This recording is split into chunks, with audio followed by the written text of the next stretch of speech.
Back in 1974, I believe it was, I got out of the Navy and started wandering around the country in a Bel Air Chevy, and ended up in Madisonville, Kentucky. I went through there because I heard that the Happy Goodman. Anybody ever heard of the Happy Goodman? Yeah. Their base was in Madisonville, and I went through there, and I just wanted to see where they lived and stuff. Didn't they have a couple of your songs? They did. I went actually. I went to confront them because I sang before them in the little town of Red Jacket, West Virginia, at a high school auditorium. I sang a couple of songs, and Sam got up and said, "We're going to record that one." He did, and I guess it was a bit impulsive, but I never heard from him again. So I went through to find out what happened to that song. And by the time I got there, I was a full-blown hippie. Had hair down to here, was wearing bell bottoms and flannel shirt and the boots, and hygiene was not important to me. Living in a car, and when I showed up there, I walked in, and I never got to ask him about the song because Sam looked at me and he said, "What happened to you?" And anyway, to make a long story short, I started to leave, and I heard Sam say to Rusty about their brand new studio, "We're going to get pictures tomorrow." And I turned around because I need some money. So I said, "Mr. Sam, are you going to take pictures outside? If you are, I can clean the construction debris up for you for a little money." He said, "Oh, okay." So he said, "I'll be back at 7 this evening and we'll settle up." And I got out there and I got a bucket of nails and just picking up all this debris. Had it looking spiffy. He came back. He gave me $40. And he said, "Where do you stay?" I said, I pointed to my car. He said, "Well, we got a little house back here that we moved out of that into this new building." He said, "There's a room in there if you want to use it." 3 months later, I'm still there. He gave me a job. And I will be forever grateful for the Happy Goodman family, for Vestal, who poked her finger in my chest one day and looked up at me and you remember that hairdo? Yeah. I was looking at the hairdo. She poked her finger in my chest and said, because I was still dabbling in some drugs, "I know what you're doing." It didn't take a revelation. All she had to do was smell. "I want you to stop." When Vestal Goodman said, "Stop it," you stop it. So I went straight away and got my hair cut, got me a new flannel shirt, and took a bath. But I was walking one day near the studio, and I saw this elderly lady getting out of her car and started carrying groceries up a flight of stairs. And so I just walked over. I scared her to death. This is before I got married. And I walked over and I said, "Can I help you?" Reservedly, she said, "Sure." And she ended up inviting me into her apartment and fed me a little bit. And her name was Mrs. Lee. And this is a song that was written about her. Once a lady came to me, Mrs. Lee was in despair. We spoke of heaven and how it must be better. She said, "Mr. Lee is living there." She was lonely, I could see it in her eyes. And I said, "There must be something, Lord, that can make this woman smile." Then she spoke her troubles all upon me, and the reason to live could not be found. Then I remembered a song about a river where we'll lay our troubles down. Me and Abraham, we began to sing, and before the song was done, I saw a change, and this is me.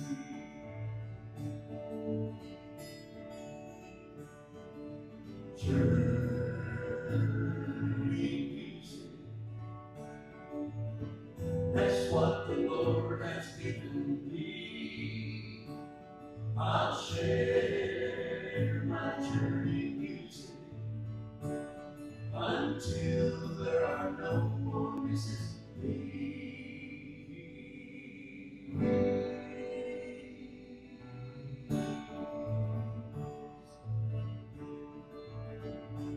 Then she took my hand and dried her tears and said, see what the Lord has done. And I believe I wanna live now until my race is run. I may never see that beautiful here again, but I know I'm gonna see her when we find this journey's end.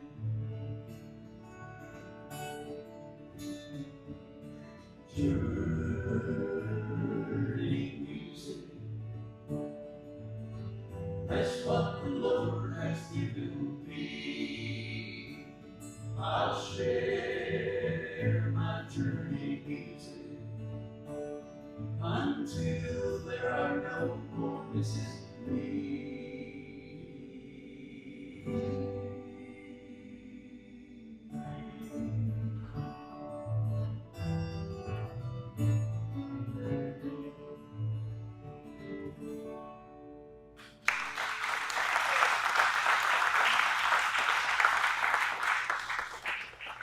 And where I got the title for that was the Happy Goodman family's publishing company was called Journey Music.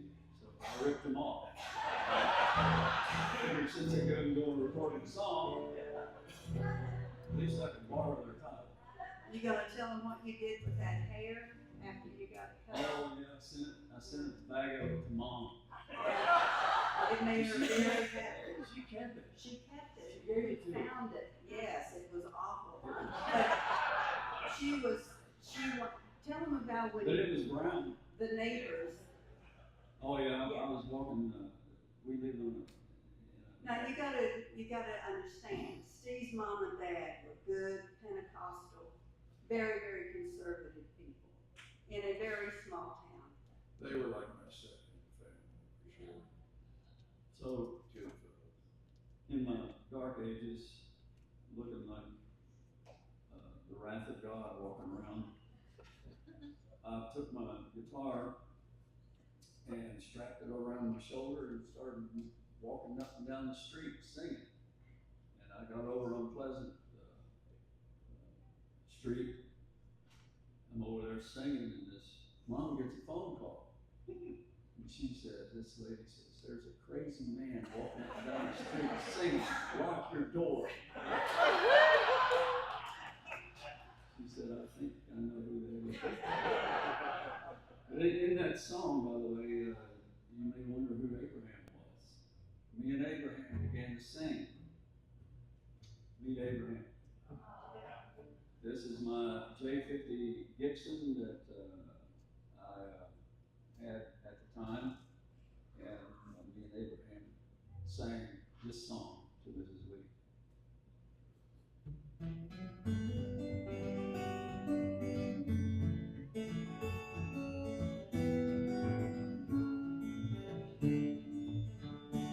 I'm gonna leave my troubles on this side of the river. I'm gonna lay them down, never pick them up again. And when I get to the other side of the river, I know I'm never gonna see my troubles again. Here I stand on the banks of the river. Yes, chilly waters look so deep and wide, but my faith and see what's waiting over yonder. And I can't hardly wait to get to the other side. I'm gonna leave my troubles on this side of the river. I'm gonna lay them down, never pick them up again. And when I get to the other side of the river, I know I'm never gonna see my troubles again. There's only one thing that I'm gonna carry over. It's my cross, I cannot lay it down. 'Cause when I get to the other side of the river, I gotta have a cross to trade it for a crown. I'm gonna leave my troubles on this side of the river. I'm gonna lay them down, never pick them up again. And when I get to the other side of the river, I know I'm never gonna see my troubles again. I know I'm never gonna see my